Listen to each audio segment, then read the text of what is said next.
झाली पहिली प्रतिक्रिया.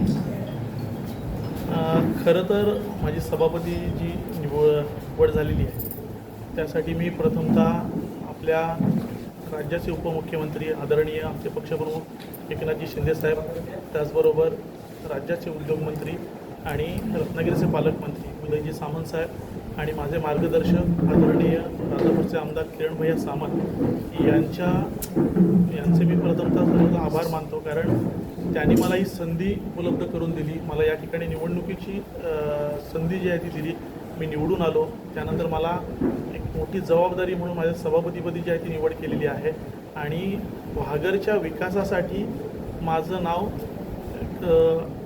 पुढे जे आहे ते त्यांनी केलेलं आहे आणि आम्ही सर्व सदस्य एक दिलानं एक मतानं आम्ही या ठिकाणी काम करू आणि घागरचं एक नवी दिशा, नवी ओळख जी आहे ती घागरला मिळवून देण्याचा आम्ही नक्की प्रयत्न करू. ह्याच्या अगोदर काय झालं याच्यासाठी आम्ही या ठिकाणी मागचं काही जे आहे ते काढतच बसणार नाही आहे, कारण नव्यानं सुरुवात जी आहे ती पुन्हा करावी लागणार आहे घागरच्या एकूणच विकासासाठी. कारण आपण बघायला गेलो तर घागरमध्ये अनेक समस्या ज्या आहेत त्या आजही सुटलेल्या नाही आहेत. म्हणजे अगदी रस्त्यांचे असतील, पाणी असेल, वीज असेल, या सगळ्यांच्या समस्या ज्या आहेत त्या सोडवण्याच्या दृष्टीनं आम्ही एक दिलानं एक मतानं काम करू. आणि मी या सगळ्यासाठी आमचे रत्नागिरीचे पालकमंत्री जे आहेत उदयजी सामंत यांचं मार्गदर्शनाखाली आम्ही हे सगळं जे आहे ते काम करू. आम्ही युती म्हणून लढलो होतो, युती म्हणून देखील काम करू. त्याचबरोबर आमचे घागरचे माजी आमदार विनयजी नातूसाहेब आहेत, ते देखील आम्हाला या दरम्यान मार्गदर्शन मिळेल.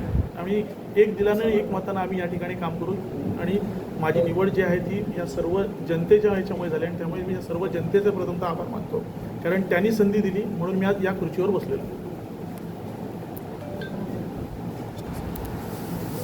आपली उपसभापती म्हणून निवड झाली पहिली प्रतिक्रिया. महाराष्ट्र राज्याचे मुख्यमंत्री सन्माननीय फडणवीस साहेब, भाजपाचे प्रदेशाध्यक्ष चव्हाण साहेब, या रत्नागिरी जिल्ह्याचे उद्योगमंत्री, पालकमंत्री, कार्यसम्राट सन्माननीय सामंत साहेब आणि त्याचबरोबर कोकणाकडे भारतीय जनता पार्टी म्हणून विशेष लक्ष ठेवून असणारे आमचे मित्र आणि प्रदेशाध्यक्षांचे स्वीय सहाय्यक अनिकेतजी पटवर्धन, माझे जिल्हाध्यक्ष सतीशदादा मोरे, या सगळ्यांनी एक चांगल्या प्रकारे मला संधी दिली निवडणूक लढवण्याची.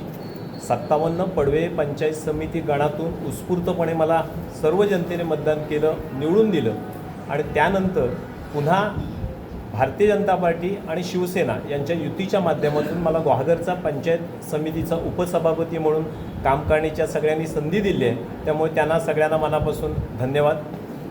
प्रणवजींच्या नेतृत्वात म्हणजे सभापती पदाच्या नेतृत्वात आम्ही सर्वजण एकत्र येऊन घागर तालुक्याचा, घागरवासियांना अपेक्षित असणारा सर्वांगीण विकास करण्याचा प्रामाणिकपणे प्रयत्न करणार आहोत.